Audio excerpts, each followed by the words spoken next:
Well, welcome back, everyone. Today we have again with us Chief of Police Doug Weigle. You are with the Van Wert Police Station, and we're going to talk about some different subjects today. And I thought one good question that many viewers might want to know about is the new texting laws that are out there. Yes, so now in Ohio, that you cannot text and drive. You don't want to have any device in your hand and texting and entering any type of codes, any kind of digits, any kind of anything at all that has to do with texting. Right, and what about phone calls, you know, because that's a little bit different than texting, of course. Phone calls you can do hands-free. You're not supposed, if it's on speakerphone, you're not supposed to be holding your phone at all. If you do receive a call, you may answer that call and put it to your ear, but you cannot dial out for a call. You cannot enter the digits in the call, and as far as like your road mapping, you're not supposed to put in any kind of digits to get to the destination you want to get to. Right, and it's really just for safety because, I mean, how many people have been in accidents because of texting and driving and just not looking at the road and the pedestrians around them, so. Right, so it's estimated that over 390,000 accidents happen per year in America as a result of texting and driving.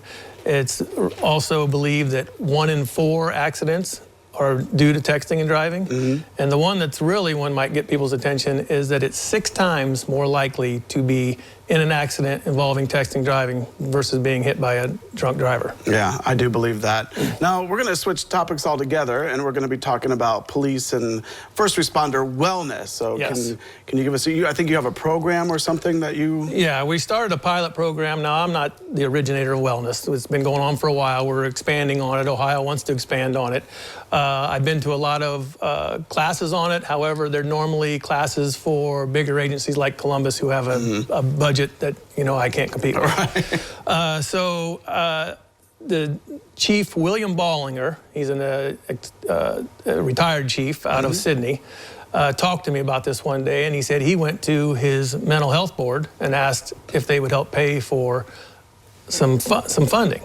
And so I did. I went to our Tri-County Mental Health Board in Van Wert. It covers Mercer County, Van Wert County, and Paulding County.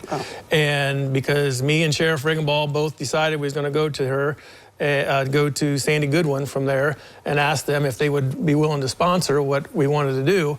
And that is, and she agreed to.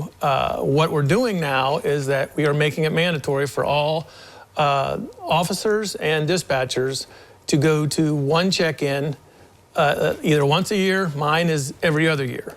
I started out with more of the more experienced officers. They had to go this past year, and next year I'm going to have more go.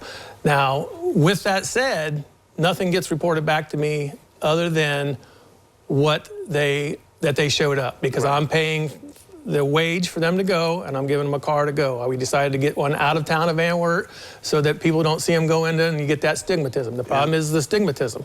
The stigmatism is in police work is that we're here to help people, but we're Superman and we don't need help, which we need to get past that.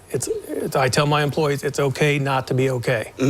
Now, I'm not saying this is a point where, and I'm going to show my age here, that people are going to go postal.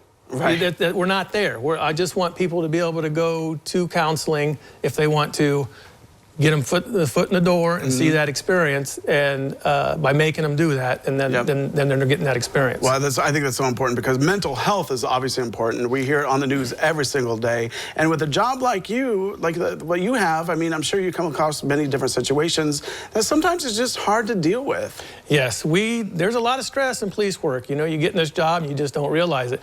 And everybody, I don't care who you are, you don't like to not be liked. So you see the stuff in the news, the mainstream media anyway.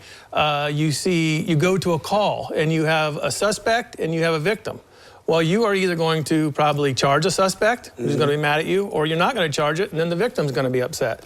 So you can imagine going to your boss every day. You having 2 bosses. You walk in, and the one guy's praising you, and the other guy's upset with you. On every situation you do, and that's what police work is. It's communal set. Community set. Communal set.